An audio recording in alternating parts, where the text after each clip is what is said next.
Poke the Bear is brought to you by FanDuel, the exclusive wagering partner of the CLNS Media Network. And welcome into Poke the Bear, episode 142. That is Conor Ryan. I'm Evan Marinofsky. Conor, what is up? Evan, I'm doing swell. How you doing? Doing great. Doing great. Allergies are starting to get to me. I think it's that time of year. I was saying to you before we went on, it's just so hot and the pollen and everything. So I am battling through the elements here to bring you this Poke the Bear, but I would have it no other way.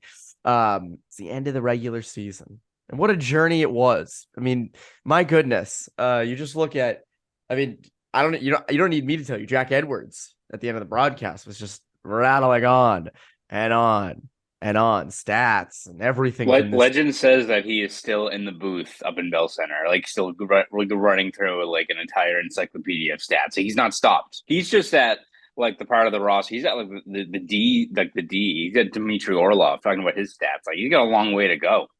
Long way to go. And Bruins might be in Florida by that time. You know he loved it because it was in Bell Center, so he got to just completely stick it in them, stick it to the Canadians a little bit more. But hell of a regular season. I mean, I remember sitting here doing the preseason episodes, and we were like, guys, this team's actually pretty good. If they can survive that stretch at the beginning of the year when they have all those injuries, look at it. They have the depth. If everyone plays their capabilities and Montgomery, his system works and on. The only thing I think you said, I think Ullmark would have the edge. I think I had said Swayman. So that was kind of one area where we differed, but we both were high on this team. But no one was 65 wins high. You think about it, everything went right this year, legitimately. Yeah. And again, we'll get to playoffs in a second, but regular season, everything went right.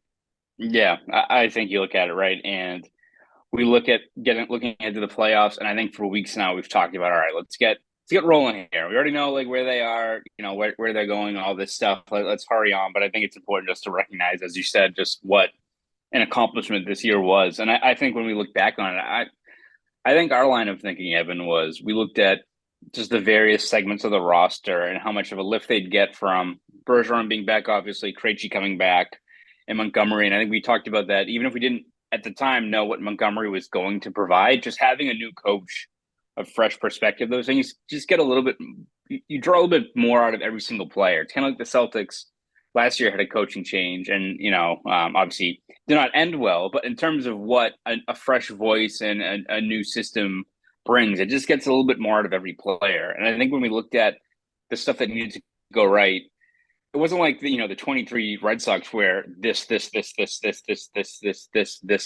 to go right. And the Bruins needed a lot. Bruins need a lot to go their way, but what we expected or what they needed to have happen was not anything that was out of the realm of possibility. The Red Sox need Chris Sale to be vintage Chris Sale and Justin Turner to hit 25 bombs. Yoshida to not, miss a beat coming over from Japan, and then Adam Duvall's wrist to magically cure itself. They need an absurd amount of things to go their way. And again, the Bruins had to have stuff go well, but it was all right, we need Jake DeBrusk to, build off of what he did last year. We didn't need him to get 40 goals, but 30 goal pace, he was on that before he got hurt. You look at Lindholm in another year in the system, take a step forward. Pavel Zacha, in a new system. Did we expect almost 60 points? The guy was a point behind Bergeron in scoring. Did we expect that? No, but a guy that could hit 40 points and build off of that.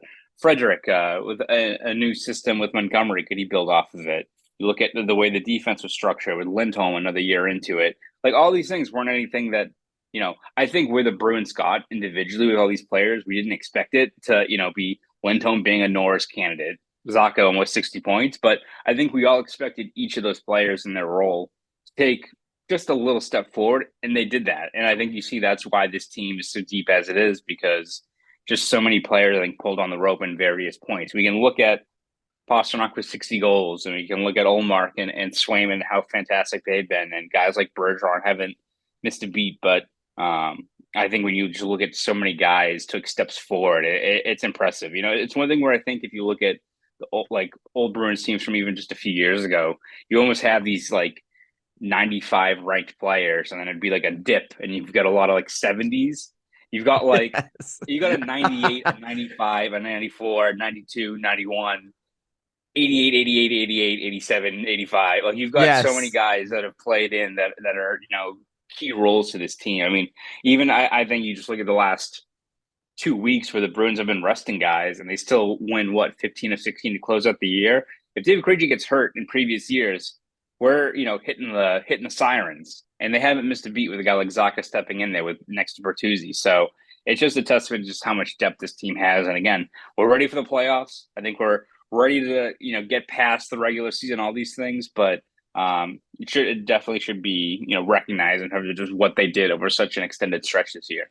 And obviously, I know it's been talked about a lot, but if they, obviously they don't win the cup, we're not going to look back fondly on this season and be like, oh my God, that was a great regular season just to let everybody down so hard in the playoffs.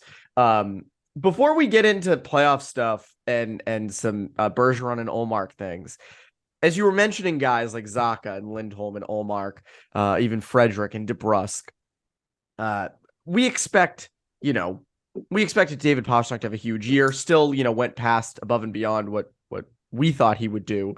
But did they overachieve? Because it's funny, like Pavel Zacha obviously did not come close to 60 points, earlier in his career in his time with New Jersey, as New Jersey fans will never hesitate to remind you. Hampus Lindholm, over 50 points, plus 50 this season or something around there. But I still think those guys are paid similar to what that level of production is. So in the way, yes, I think they were all best case scenarios. They all, achieved, I think, at their highest. I don't think it was overachieving. I don't think this was a case of, Trent Frederick putting up 50 points or something like that. It was still realistic. And I think in future seasons, will Hampus Lindholm hit 50 points next season? I don't know, maybe not, but it will be somewhere close. It won't be so far off. What do you think? Yeah, no, I agree. I don't think there's any like outliers or something where you look at. It's not like the 0-1 Diamondback where like Luis Gonzalez hit 57 bombs out of frigging nowhere and just never did it again. We're like, well, that was kind of weird. Or like Ellsbury when he like almost hit like 35 bombs. Oh, like, as a yes. leadoff hitter in 2011 when he like probably should have won MVP, but I digress. But it's not like one of those situations where you're like, well, that was kind of weird. Like, all right, we'll see if they can build off of it. Like, yes, is Lindholm going to be a perennial Norris guy? I don't know, but at the very least, I think he's a guy that is a legit top pairing guy, can drive his own defensive pairing, can give you 40 points over a season. I think Zacha, you're looking at where he was to start the year, where he ends it, as a guy that can be a 2C next year. I mean, again, remains to be seen if they can re-sign Bertuzzi, but if you tell me next year, regardless of the question marks down the middle, if your second line is Bertuzzi, Zacha, Pastrnak, that's a pretty good second line. That line's going to do a lot of damage next year and for probably the years ahead. So, yeah, I think you look at it, there's not like any single one where you're like, well, didn't expect that. Maybe like Ullmark going from, I think, a very solid goalie to the best in the league. Maybe that's one where you're like, whoa, all right, well, didn't really see that. But can't expect that every single year. Yeah, exactly. Yeah, I think it's just one of those things where every single player, I think, just took a step or two or maybe three forward. It's, again, other than a few choice guys that I think really elevated themselves beyond just good to great to elite. I think just everyone kind of, again, just pulled on that rope and took a step forward for this team. You mentioned Ullmark. I think everyone in Boston, every Bruins fan around the world, their hearts stopped when Ullmark had to leave the game and Nesson showed the replay and he's going from post to post.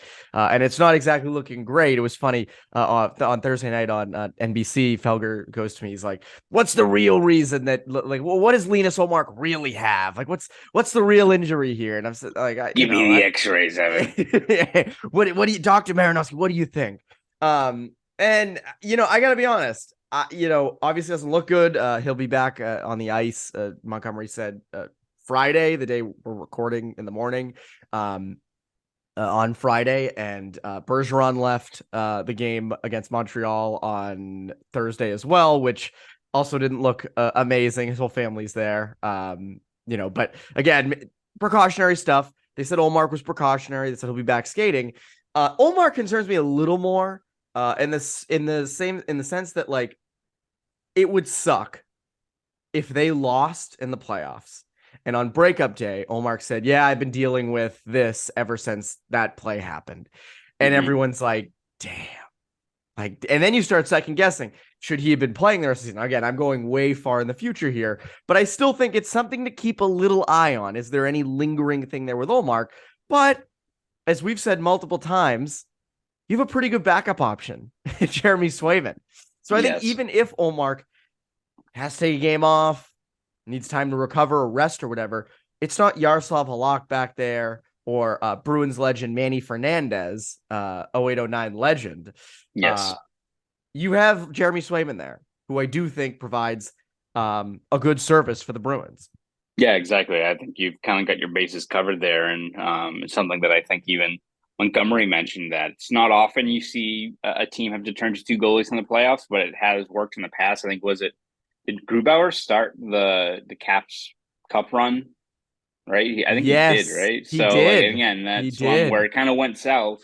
A good goalie that, kind of hit a wall there. So, not to say the Bruins are going to follow that same exact script, but having another very, very solid goalie, or having 2 legit, quality netminders can come in handy during the playoffs, which is encouraging. And again, I think it's not great. You don't want to see a guy like Ullmark, especially leave a game like that, especially when you look on the replay and you're like, oh, there's something there. Like, I don't like that. The one thing I think probably can, I don't know if it reassures Bruins fans, but maybe just gets you back centered in the reality, is that all these guys are banged up, and that even if we didn't see an injury on against the Capitals, he's probably still fighting something, like every single player is. So that's the one thing that, I don't know if that reassures you that everyone's already hurt already for the playoffs, but it's the nature of the beast, as they say. It's an even playing field. Yeah, exactly. Everyone feels like crap, Evan, already. Let's play 2 more months of this. So do we. We're injured too. We've our voices and our fingers from typing and our brains. Just we're battling through stuff too. Connor, our exclusive wagering partner, our good friends over at FanDuel. Baseball's back. And it's a big time over at FanDuel. Absolutely, Evan. Listen up, guys. Grand slams, no-hitters, and double plays are back. There's no better place to get in on the MLB action than FanDuel, America's #1 sportsbook and official partner of Major League Baseball. And new customers and Mass can get in on the action with $200 in bonus bets guaranteed when you place your first $5 bet. Just sign up at FanDuel.com/Boston. Finally, you can bet on all your favorite sports, from the money line to point spreads to player props and more. And frankly, that's the best part of FanDuel. You can bet on anything. You want to wager on how many dingers Rafael Devers is going to hit this season? Go for it. Maybe how many errors Bobby Dahlbeck is going to have at shortstop because he's playing shortstop and he's a first baseman. Holy crap, Evan. It's not great, but you know what? Go for it. Do it. Do it all. Yeah, exactly. So please, guys, bet now on an app that's safe, secure, and super easy to use. Don't miss your chance to get $200 in bonus bets, win or lose. Visit FanDuel.com/Boston and make every moment more with FanDuel, official partner of Major League Baseball. Bruins-Panthers, first round matchup is set. Marathon Monday begin. That's going to be a crazy day. My God, that is why we love this city for days like that. Obviously, the Bruins avoid the Islanders, which is kind of the matchup that, obviously no one was picking the Islanders, but I think people said, that's not going to be the easiest series. This is definitely the easier of the 2 series, but I still don't think it's going to be a full cakewalk. I think it will be somewhat of a cakewalk, but I don't think it will be. I still think there are things that give me a little pause about the Panthers. Obviously, Matthew Tkachuk being in the mix is going to be a hell of an element to this series. I think it makes it fun. I think there's a chance that this is kind of a nothing series. Remember when the Bruins played the Red Wings back in 2014 when they were that President's Trophy wagon of a season? I think it was like Bruins won that series in 5 games, I want to say. I think. And it was just kind of, it was just around. I don't know. It was, there wasn't a lot to it. This has that same feel, But Tkachuk gives this series an added level of flavor, which I think it kind of really needs. Now, the Bruins do have the pieces to kind of combat Tkachuk. But one area that's interesting, Connor, is the in net. Because this Alex Lyon guy, 30-year-old journeyman kind of goalie, he's been hot. It's been hot of late. And one thing the Bruins had a little trouble this year with was these, like, you know, goalies who would just stand on their head, who were not, you know, you're not typical like Sorokins or Shesterkins or Vasilevskis. It was sort of like the Cam Talbots of the world, or these, you know, journeyman kind of guys. Now, I don't think that wins the Panthers the series, but I do think that provides an interesting level, something to watch, at least in the series. Yeah, I think so. And I think the Lions probably the reason they're in the playoffs, right? Because Bobrovsky, really bad. That dude Horrible. has just been knocking back margaritas at Margaritaville in Hollywood, Florida, and just chilling and taking. Yeah, exactly. He doesn't switch things up. There's no pina colada or anything, just straight margaritas. So, I mean, who's to judge, Evan? Right? But again, I guess you know what he secured. You know what he secured the bag. He secured the bag and said, "I was like, who's to judge?" But I'm probably Panthers fans who see him make like that much money are probably like, well, I guess I can judge because. Kodak Black. Kodak Black. Exactly. Yes. Is Kodak Black going to be a Panthers, a Bruins or Panthers fan banner captain? Oh man, they should bring him in for the fan. Yeah, they should bring him in for at least game 1 or 2, right? Just set the tone early. They have to. Yes. But yeah, I think Lyon is a guy that the Panthers wouldn't be here without him, and it's a testament to him, and especially for a guy like him who's a a straight journeyman. It's not like he's this like guy who's bounced around for a few teams, but has been an NHL level netminder. So it's a great story, and he's played very well. I mean, he's also not really he doesn't really have the best defense in front of him. Like Panthers can score in bunches, but they give up quite a bit down the other end of the ice. So it is a tougher matchup for the Bruins in terms of it's not like it's a guy who you have a years worth of footage on like Bobrovsky. So that I think that is something that is a bit of a variable, but I think you just look at what Florida's main flaw is, and you can maybe say it is goaltending, but I think it has to be the defense, right? I think they're 20th in the league in goals against. Again, it's one of those teams where you look at them and they can, I think, beat a couple teams just off that firepower alone, but Bruins are a team the way they're built that are able to counter that, right? Like the Bruins have the means to trade goals and win a game 6-4, but they can also shut down teams. So even if the Panthers can get a couple of goals past Ullmark or Swayman, it won't be to the level that I'm sure they're expecting. And again, down the other end of the ice, whether it's, you know, these guys like Brandon Montour, Forrest Lang, or Radko Gudas, who's a tough guy, but not known as a stout D-zone shutdown player, right? The Bruins should be able to land punches on the other end of the ice. And I don't see how a guy like Lyon is going to be the guy that stops them from getting those 3, 4, 5 goals a game. Hell of a season from Brandon Montour, by the way. Over 70 points. Yeah, ridiculous. I had to double check that. I was like, huh? And hockey reference is wilding on me. I'll be honest, I had no idea until recently because I feel like no one's been talking about him or anything. He's just been low key having this incredible season down in Florida. One thing is, people are like, oh, it's, the 2 last President's Trophy winners in the first round. And it's like, this is a very different Panthers team than the team that was there last year. This is very different. Obviously, Tkachuk has been an upgrade over Huberdeau, but missing Uyghur has been huge. That's been brutal, yeah.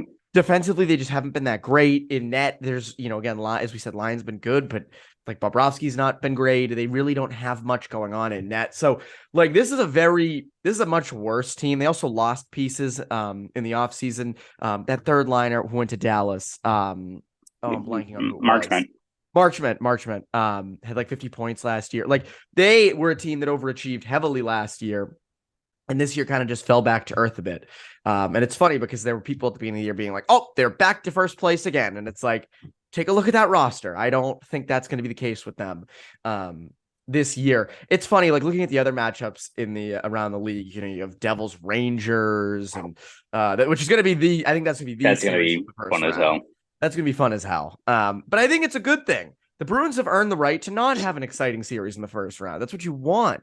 You don't want to be facing, you don't want to be facing the Leafs, the Lightning in the first round. Let them duke it out, and you can go to Florida, chill, beat the Panthers, whatever it is. So again, how do the Bruins win this series? Because I think there's a number of ways they can do it, but how do you think they end up doing it? Yeah, I think it's going to be just capitalizing down the other end of the ice. And again, the Panthers have that firepower. Like, let's not, say the Bruins are going to stonewall them. They've averaged close to 4 goals a game against the Bruins in 4 matchups. They've been very good in that regard in terms of getting the best. And the way they attack, they can do it a number of ways. You got Tkachuk, who can do a little bit of everything, but is a force down low. Barkov, has won a Selke. He's almost like a tier above, like a guy like Coyle, that he's a really big-bodied center that's tough to knock off the puck. He's 6'3", 215. Great player there. You've got guys like Verhaeghe, who has 42 goals. Their defense, again, their biggest flaw, but they also love jumping into the play. Montour and Forsling, these guys, they're almost kind of like not the Panthers, but the Maple Leafs, in that you see a lot of their chances can get generated by a lot of guys kind of trailing behind the play. They love drop passes, love kind of attacking in waves like that, which is tough for even a very good goalie to corral that. So they will get their chances and they will land some punches. I don't doubt that at all. I think it's just down the other end of the ice. You either need Lyon to be superhuman or another guy to step up, because just that personnel, like whether it's Montour and Forsling, who aren't really known for that, Ekblad, who, very solid player, but he's taken a big step back defensively, I think, without Uyghur. I think Uyghur's kind of like that Jacob Slavin kind of guy that maybe gets under, doesn't get noticed as much, but every single guy you staple to his D pair, the numbers turn out great. Like, he is a really, really good defenseman, and they missed him quite a bit. So I think for the Bruins, it's all about just capitalizing in the offensive zone, because whether it's that at 5-on-5 power play, Florida doesn't have the personnel that can kind of withstand if the Bruins are playing at a high level. And again, it's not like years past where it's like, all right, the Bruins can, score a couple of goals, but it's got to be the usual guys, right? You need the Bergeron line to convert, and they should. It's like, well, even if they bottle up Bergeron, you've got the Krejci line, you've got Coyle with Bertuzzi, you've got the fourth line has been playing well, you've got the defensemen who are jumping into the play. Like, you've got so many more avenues. Linus Ullmark in net. Yeah, exactly. Yes, people aren't talking about that. So it shows you just how deep this team is, that, yes, they have the means to generate a lot of offensive zone damage, but it doesn't have to be just the usual guys. Like, they've got so many different players that can and will, probably take advantage of what the Panthers are giving them. So it's time, Connor. It's time. It's time to make our predictions for this series. I don't think anyone will be surprised at who we pick to win the series. But what is your official Conor Ryan stamp of approval prediction for Bruins-Panthers? I'm going to go 5 games. And that's, I feel like when you label it as like a gentleman's sweep like that, it's like disrespecting the opponent, or it's saying that it's going to be cakewalk. I think the Panthers are a good team. Like, they don't play the stingy kind of game where I think if you play the Islanders, you're going to have a couple of 2-1, 3-2 games that are going to, be nail biters. But Panthers are playing very well. They played very well down this stretch here. They deserve a lot of credit for that. They have given the Bruins problems in terms of scoring some goals against them. They are a pretty physical team. Like, whether it's not just Tkachuk but Gudas, they can land some welts against you. I think Matthew Tkachuk is going to be a fantastic heel in this series, like, just for everything he does. So it's going to be entertaining. It's just I think you look at the Panthers, their strengths don't necessarily carry them against a team like the Bruins in terms of a team that's anchored by their defense and goaltending. Like, you can't really have a clear-cut advantage for Florida in that regard. And then down the other end of the ice, their flaws, I don't think can be, covered up if they're playing the Bruins in terms of just where that defense is at. Like, a team can be a high-flying, fun offense-first team, but it's not a good formula to go into the playoffs when you've got a 20th ranked defense and a not very good penalty kill as well. It's just, you need that kind of bread and butter to anchor you over a long playoff run. I hate to say it, Connor, but I have the exact same prediction. Oh God. Bruins in 5. I know. I always have a tough time picking a sweep. I just think it's hard to do. Doesn't happen often. The Panthers beat the Bruins twice this year. I think they will They will win one game. It'll be in Florida. They'll take either game 3 or 4. But I think the Bruins have no problem in this series at all. I don't. I just think that for all the reasons you said and more, I just think it'll be a high-scoring series. I have no doubt it'll be high-scoring. But I think there's too many layers to the Bruins defense to let the Panthers offense walk all over them. And then once it's out of that range, I think it's Bruins have the advantage in the Bruins have the advantage in everything in the series anyway. But just defensively, the Bruins are so much better. In net, they're so much better. So yeah, I don't see this being a close series, which is kind of, again, we like exciting stuff. We like exciting playoff hockey. This, I don't, there might be some exciting games in here. Hopefully there'll be some, exciting games. But fortunately, there's lots of other exciting games, as I said, going on around the league. So you can kind of, the heart doesn't start to need to race until rounds 2 and beyond. Then you can kind of really get into it. Then the blood really starts pumping. Then it gets interesting. As we said, Connor, playoffs are beginning. What can people look forward to from you over at Boston.com and the Boston Globe? Yeah, we're going to have you covered every step of the way, whether it's, the game recaps, the features, the breakdowns, all that stuff's going to be over at Boston.com and the Globe every single day. So please read and subscribe over there. We're going to have you covered throughout this cup run for however long it goes. So please do that. And if you want to follow me on Twitter, you can at Conor Ryan _93. Go do all that. And remember to go subscribe to New England Hockey Journal. That is Conor Ryan. I'm Evan Marinofsky. Poke the Bear listeners. Have a great rest of your week.